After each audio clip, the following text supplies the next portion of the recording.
आज की वीडियो इस मॉड्यूल की लास्ट एपिसोड है और इस एपिसोड के अंदर हम रिव्यू करेंगे कि हमने इस मॉड्यूल के अंदर कौन कौन सी चीज़ें सीखी हैं। इस मॉड्यूल के एंड पे आपको किन किन चीज़ों का आइडिया होना चाहिए ताकि हम दूसरे मॉड्यूल को शुरू कर सकें। तो इस मॉड्यूल के अंदर हमने सबसे पहले कोर्स का एक ओवरव्यू देखा कि इस कोर्स के अंदर हम क्या क्या चीज़ें सीखेंगे और इस कोर्स को करने के लिए आपको कौन कौन सी चीज़ों की ज़रूरत है। फिर हमने देखा कि वर्डप्रेस की कौन कौन सी खुसूसियात हैं और हमें वर्डप्रेस को क्यों सीखना चाहिए। फिर हमने डिस्कस किया कि कोर्स से रिलेटेड अगर आपको हेल्प मटेरियल चाहिए या अगर आपके कोर्स के दौरान कोई क्वेश्चंस हैं तो वो आप कहाँ पे पूछ सकते हैं। फिर हमने डिस्कस किया कि लोकल होस्ट क्या होता है और लोकल होस्ट की हमें क्यों ज़रूरत होती है और कौन कौन से ऐसे सॉफ्टवेयर्स हैं जिनको इस्तेमाल करके हम अपने कंप्यूटर या लैपटॉप को लोकल होस्ट में कन्वर्ट कर सकते हैं। फिर हमने डिस्कस किया कि वैम सर्वर क्या होता है, वैम सर्वर को डाउनलोड कैसे किया जाता है, इसको इंस्टॉल कैसे किया जाता है। फिर हमने लास्ट एपिसोड के अंदर डिस्कस किया कि एक वर्डप्रेस की वेबसाइट को किस तरह से सेटअप किया जाता है। हमने देखा कि वर्डप्रेस को डाउनलोड कैसे किया जाता है, अपनी वेबसाइट के लिए एक डेटाबेस किस तरह से क्रिएट किया जाता है।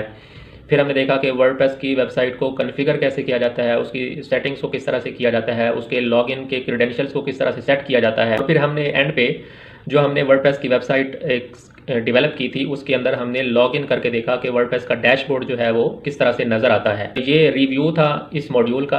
अब हम कुछ क्वेश्चंस देखते हैं कि अगर आप इन क्वेश्चंस के आंसर कर सकते हैं तो इसका मतलब है कि आप दूसरे मॉड्यूल को शुरू करने के लिए तैयार हैं। तो रिव्यू क्वेश्चंस हमारे 3 हैं। सबसे पहले आपको पता होना चाहिए कि लोकल होस्ट क्या होता है और लोकल होस्ट को हम क्यों इस्तेमाल करते हैं। दूसरी चीज़ ये है कि आपके लैपटॉप या कंप्यूटर के अंदर वैम सर्वर इंस्टॉल्ड होना चाहिए और जब आप उसको ओपन करें तो उसका आइकन ग्रीन होना चाहिए। फिर तीसरी चीज़ ये है कि जैसे कि हमने लास्ट एपिसोड के अंदर देखा कि आपके लैपटॉप या कंप्यूटर के अंदर एक वर्डप्रेस की वेबसाइट इंस्टॉल्ड होनी चाहिए और आप उसके अंदर लॉगिन करके वर्डप्रेस के डैशबोर्ड को एक्सेस कर सकते हो।